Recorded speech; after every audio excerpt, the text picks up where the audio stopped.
Um homem trancado há mais de 2 décadas.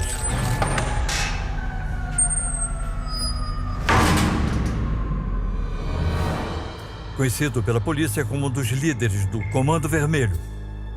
Mas um juiz garante que você é uma das maiores lideranças do Comando Vermelho. O que você tem a dizer sobre isso?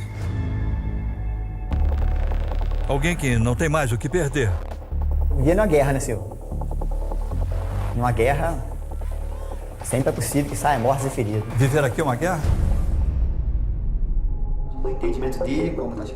Ele faz revelações sobre o envolvimento do crime organizado com o ex-governador do Rio de Janeiro, Sérgio Cabral. A maior ajuda que eu conheci na minha vida. Você ajudou o Sérgio Cabral? Ajudei. E tem uma outra versão para a execução do jornalista Tim Lopes. Ele morreu no micro-ondas?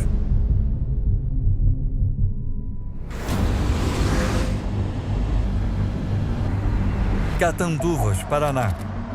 476 quilômetros da capital Curitiba.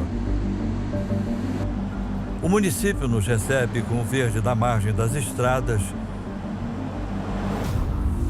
que contrasta com o concreto de uma das 4 penitenciárias federais do Brasil.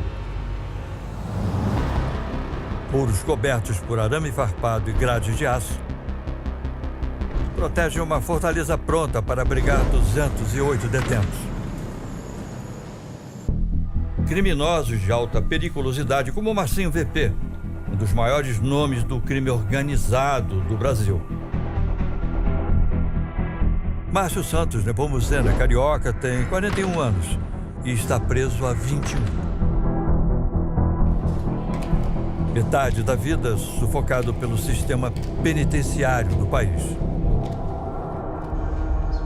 Ele chega de cabeça baixa, concentrado, a passos lentos. Por cerca de 2 horas, as algemas não serão mais necessárias. Boa tarde, senhor. Boa tarde. De início, um pedido. Ele quer ser chamado de Márcio. Quer esquecer o apelido que o mundo do crime lhe deu. Marcinho VP não tem como não existir mais, porque eu vou carregar esse estigma na testa a vida toda, né? Marcinho VP é um bandido das antigas, como se diz, e pode revelar, como poucos, os bastidores das negociações entre um dos maiores nomes da política do Rio de Janeiro com o Comando Vermelho. A organização criminosa estava instalada no Palácio Guanabara, maior do Rio, né? Na época do Sérgio Cabral Filho, né? É muita demagogia, o cidadão mandava centenas de ladrões de galinha, fagelado, para os presídios federal, alegando que estava combatendo o crime organizado.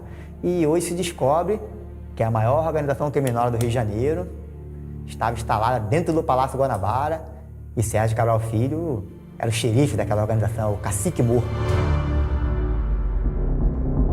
Sérgio Cabral, ex-governador do Rio de Janeiro, foi condenado pela Lava Jato em 5 processos. A pena pelos crimes de lavagem de dinheiro, corrupção passiva e organização criminosa ultrapassa os 100 anos de prisão. Marcinho diz ter conhecido Cabral em 1996. Ele era o mero deputado estadual na época, presidente da Alerj na época.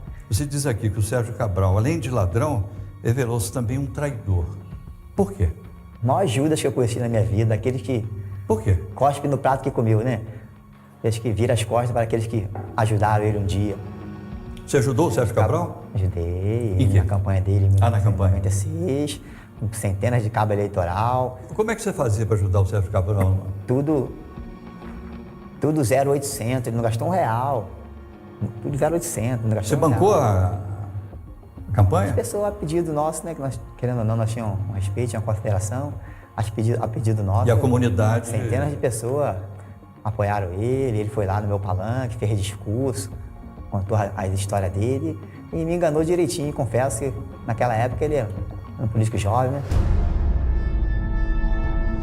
O encontro teria acontecido durante um showmício de um grupo de pagode no Complexo do Alemão. Foi no domingo, né? Ele subiu pro meu camarote lá em cima, ficou no meu camarote lá, comeu, bebeu, me abraçou, me elogiou pra caramba. Você estava armado? Tava.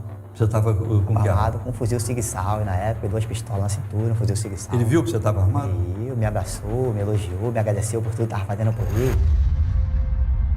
Quando você financia essas campanhas deste modo, você está interferindo na autonomia do eleitor. Quer dizer, o eleitor não sabe se ele está elegendo um representante porque ele está convencido de que aquele representante atende os interesses da comunidade, ou se é o poder econômico que vai buscar o eleitor e seduzir o eleitor. Então esse é o pior dos mundos. Marcinho afirma ter conseguido cerca de 50 mil votos para Cabral. Você acha que conseguiu quantos votos? 50 mil votos para ele. 50 mil votos? 50 mil votos, pouca coisa. Mas foi preso um mês antes do então candidato a ser eleito. Em 2007, Cabral se elegeu governador do Rio e Marcinho foi transferido para a Penitenciária Federal de Catanduvas.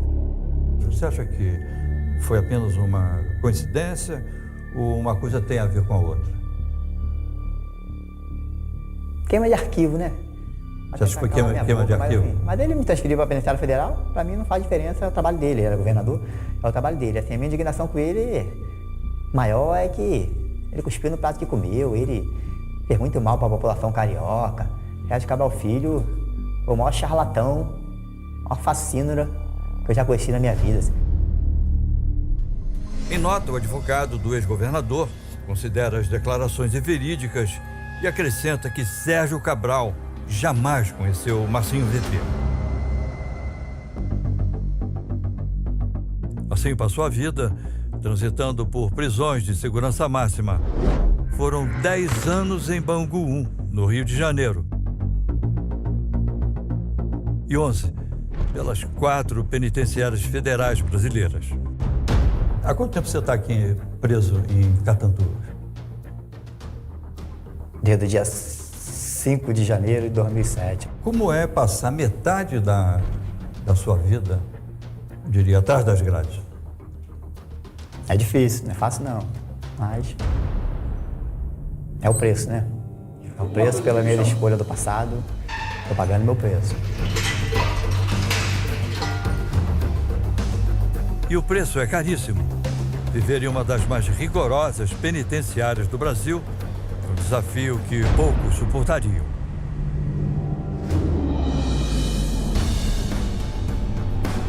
A casa é enorme. São 12.700 metros quadrados de área construída, 208 celas individuais e 12 de isolamento.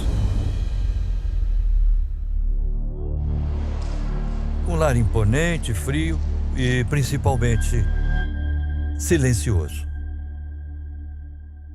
Você acha que um presídio de segurança máxima, ele é capaz de ressocializar um preso? As penitenciárias federal? Sim. De forma alguma. Por quê? Possível. Primeiro que ela tira do preso o maior estímulo à reintegração social, que é a família, né? Afasta o preso da sua família. No presídio federal, o preso não tem direito nenhum. Nós temos que encarar com a realidade o seguinte, esse sonho da ressocialização, ele não é possível para todos, nem para a maioria dos presos. Nós não temos nenhuma pesquisa séria mostrando que, mesmo em condições adequadas, neles a ressocialização é possível, a não ser como exceção. Nas penitenciárias federais, o preso fica isolado com direito a apenas 2 horas diárias de banho de sol. O Marcinho VP utiliza uma cela como essa com cerca de 6 metros quadrados. As roupas são colocadas numa prateleira de concreto. O colchão é anti-inflamável. Como não existem tomadas, ele não pode ouvir rádio nem assistir televisão. E não tem também nenhum controle sobre a iluminação da cela. Ele passa 22 horas trancado aqui, onde faz as suas 6 refeições e ainda tem direito a 6 minutos de banho quente por dia. Não há visita íntima. Os contatos com advogados são sempre monitorados e acontecem nos chamados parlatórios. Num dos raros respiros de liberdade, os presos se encontram com a família uma vez por semana. O do Marcinho, por exemplo, só consegue visitá-lo a cada 15 dias. Mas essa conversa não é gravada. Todas as vezes que eles têm que se deslocar milhares de quilômetros para poder me visitar, eles perdem 2 dias de suas atividades laborativas e educacional, que chega a ser uma covardia com a família do preso, né? Um dos desafios perante o crime organizado, não só no Brasil, mas no mundo em geral, é como você consegue cortar essa transmissão das ordens do crime de dentro para fora das prisões, sem, no entanto, lesar os direitos básicos, né, dos presos, de ter advogado, de se comunicar com a família. Isso precisa ser preservado. Ao mesmo tempo, é preciso cortar essa transmissão que acaba realimentando, né, o crime, porque as ordens, em muitos casos, continuam saindo da cadeia. O banho de sol é a única oportunidade que Márcio e os companheiros têm para conversar. São 2 horas com, no máximo, 12 outros presos da mesma facção. Se você tivesse a oportunidade de fugir hoje dessa cadeia, você fugiria? Fugir É. dessa cadeia? Impossível, né? Impossível. Impossível. Eu passei 10 anos em Bangu 1, não fugi do Bangu 1. Nem tenho intenção de fugir da penitenciária federal. E mesmo se eu quisesse, seria impossível, né? Marcinho cumpre pena de 42 anos de prisão e diz que está há tempo demais atrás das grades. Você está preso por ter sido mandante de um duplo homicídio, né? Quem você mandou matar e por quê? Eu me encontrava preso já, né? Quando eu fui acusado desse duplo homicídio, eu já me encontrava preso já há alguns meses em Bangu 1. Eu fui preso dia 25 de agosto de 96. As pessoas morreram em outubro de 96, eu preso já. A denúncia fala que eu dei a ordem para que Joel de Oliveira Carvalho, Joel Bombeirinho, executasse as vítimas, Joel na rua e eu preso. As vítimas eram o André Luiz dos Santos Jorge e o Rubem Ferreira de Andrade. Correto. Quem eram esses dois? Eram Na os época, compassos? Não, eu não conheci na época. Não conheci. Infelizmente, me levaram a júri, me condenaram, eu como mandante, e levaram o Joel depois, estava na rua, o autor intelectual, o autor material, e absolveram o Joel por unanimidade de 5-2. O Ministério Público recorreu, o Tribunal de Justiça, por unanimidade, confirmou a absolvição do Joel. Por consequência, se o Joel não matou, eu, como mandante, não poderia jamais ter mandado ele matar, né? Não foi o que a justiça entendeu. Por isso ele foi condenado pelo duplo homicídio. Pela primeira vez na entrevista, o homem de olhar frio e fala mansa se exalta. Márcio, dizem que você mandou cometer esses crimes porque queria assumir o controle de tráfico no Complexo do Alemão. É verdade ou isso é invenção? Em hipótese alguma, o delegado que me acusou desse crime foi preso depois. Ele próprio falou lá no júri lá que não tinha prova nenhuma nesse sentido, que eu realmente determinei que matasse as vítimas. Talvez por uma coincidência, depois dessas mortes, você assumiu o controle. Eu sou acusado de ser chefe do tráfico Complexo do Alemão desde quando eu estava na rua, desde meus 17 anos de idade. Você já estava... Eu sou acusado. O que acontece? Mas eu nunca fui traficante na minha vida, senhor. Você nunca foi? Não. Via de assalto na rua, eu.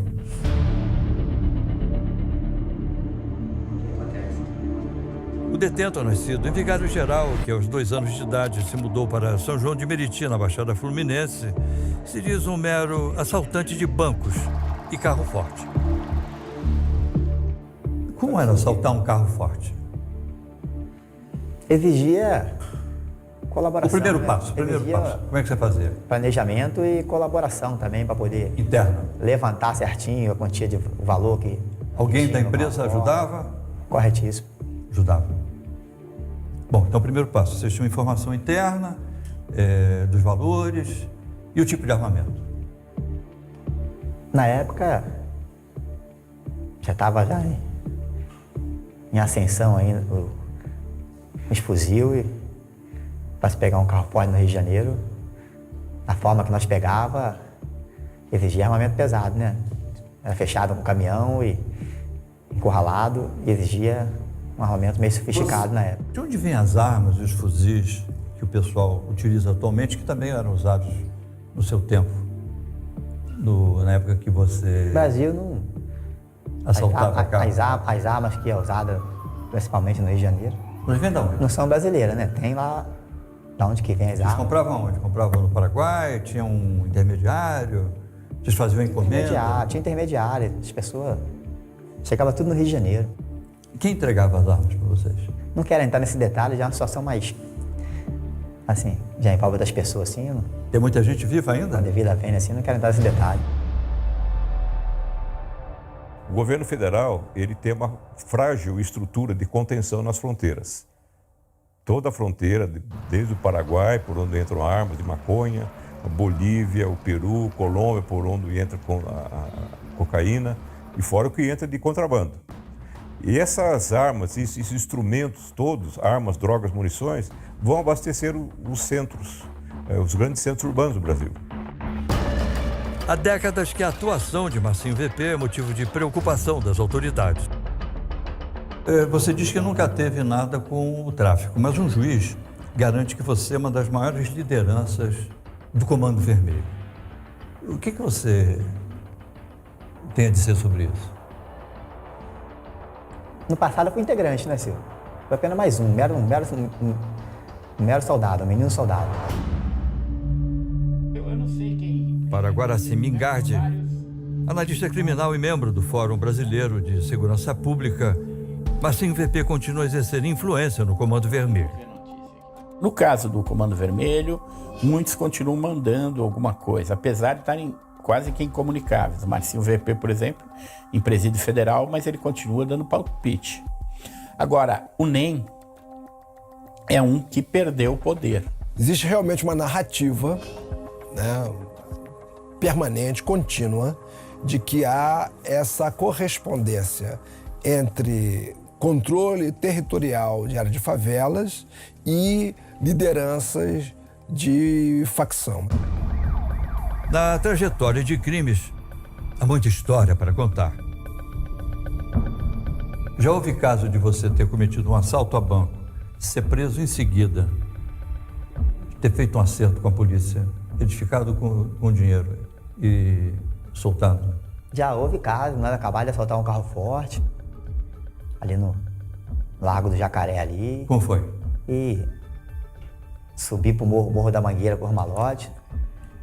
E logo na sequência, dá tempo, acabar de chegar na Mangueira, já 2 helicópteros já sobrevoando, o bonde espalhar, e o malote ficar guardado numa casa, e o bonde espalhar para outra. E a própria polícia prendeu alguns irmãos numa das casas e o malote desapareceu, né? Todo o dinheiro do carro forte desapareceu. Na delegacia só foi apresentado suas armas, 3 mortos, no caso, veio a falecer no confronto na casa. Ele conta que até já foi sequestrado pela polícia. Foi em Natal, Rio Grande do Norte, eu morava em Natal, aí tava de boa em casa, com a família, curtindo minha família. E A polícia chegou? a polícia chegou, apaisando, surpresa, me renderam, me algemaram, dentro da minha própria casa, fizeram da minha casa o próprio cativeiro. E fiquei alguns dias com ele na minha casa ainda. Eles mantiveram você preso na sua Dentro da própria minha casa? própria casa, trancaram no quarto. E exigiram um valor, uma quantia? Só jogava quentinha, café da manhã quentinha. E exigiram uma certa quantia na época, meio elevada que eu não tinha. Me deram um telefone celular na época para me poder Se entrar em comunicar contato com meus parceiros no Rio de Janeiro. E eles tiveram que se mobilizar para poder conseguir a quantia exigida aqui. Marcinho diz ter ficado 4 dias nas mãos dos policiais. Eram policiais do Rio de Janeiro? Policial do Rio de Janeiro, uma equipe da DRE na época. Você lembra do valor, quanto eles exigiram? Ah, na época... levaram uma quantia minha em dólar que eu tinha em casa, e levaram ainda o que os parceiros no Rio de Janeiro conseguiram arrecadar ainda. Eles estavam procurando você por que crime? Uma acusação de 2 sequestros que eu estava sofrendo na época do... Você participou também de sequestro? Não, foi envolvido, foi absolvido depois, posteriormente, que era o sequestro do Eduardo Eugênio Gouveia Vieira Filho, né? Filho do presidente da Firjan, e do José Zeno, empresário José Zeno. Existe uma história de que os seus parceiros, para conseguirem o dinheiro que a polícia pedia, foram obrigados a cometer outros crimes? Foram obrigados a assaltar ainda 2 agências bancárias 2 agências bancárias. na segunda-feira para poder conseguir arrecadar a quantia que eles estavam exigindo na época, era quantia completamente dispendiosa, fora da realidade. A Polícia Civil do Rio de Janeiro se negou a responder às acusações do criminoso, já que os relatos teriam acontecido há muitos anos, sob outra administração. Marcinho é um sobrevivente e um dos principais precursores do Comando Vermelho. Ele usa uma definição um tanto original para explicar a formação dos grupos criminosos. Nas penitenciárias brasileiras não existe organização criminosa, existe grupos anti-opressão que se reúnem... Que tentam sobreviver. Se reúnem para lutar contra a opressão, no caso a tortura, os maus-tratos, a violação de direito. Isso existe nos presídios brasileiros. Por que eles formam grupos? Por uma questão de mais proteção, mais capacidade de operação de um assalto. Isso demanda um grupo maior de pessoas. Então, em todo lugar, qualquer lugar do mundo, você forma as gangues, ou grupos, ou facções. A superpopulação nas prisões cria problemas de administração. Você não tem guardas em número suficiente, você não tem pessoal especializado para fazer exames, para prestar serviços médicos, etc. Numa situação como essa, o crime organizado ocupa esse espaço. Começa a exercer ambiguamente funções do Estado para poder proteger a sua organização e a possibilidade de comandar essas atividades, muitas vezes legais, de dentro das próprias prisões. Com quase 30 anos de experiência no mundo do crime e uma autobiografia já publicada, Marcinho calcula os limites do seu próprio discurso. Ele sabe muito bem o que deve e o que não deve dizer. O crime é uma atividade econômica. Na sua visão, qual é a área mais lucrativa desse negócio? Que eu digo os nossos políticos agora aí, né? Calcula que só da Petrobras foi desviado 50 bilhões, sabe o que é isso? 50 bilhões? Um assaltante, um traficante, ele vai traficar a vida toda, ele vai assaltar a vida toda e não vai arrumar Não vai 1% conseguir. dessa quantia. E ainda, Marcinho VP faz mais revelações sobre o crime organizado. Ô, Márcio, o que você tem a dizer sobre esses massacres recentes entre facções que ocorreram nos presídios do Amazonas, Roraima e Alcaçuz? E diz que o Brasil ainda não conhece a verdadeira história sobre a morte do jornalista Tim Lopes. Agora, por que no seu livro você apresentou uma outra versão para a morte do Tim Lopes? Estava diretamente naquele fatídico dia ali da morte do Tim e as pessoas contou não só para mim, como para outros companheiros presentes ali em Bangu 1, a verdadeira história da morte do Tim Lopes. Você não pode perder. No Câmera Record desta quinta, logo depois do Jornal da Record. A vida é um jogo. A vida é um jogo. E tem dias que a pessoa ganha e tem dias que perde. Até agora você perdeu. E eu perdi desde o dia 25 de agosto de 1996, quando eu fui encalacrado e estou aí até hoje, quase 22 anos, pagando pelo meu preço.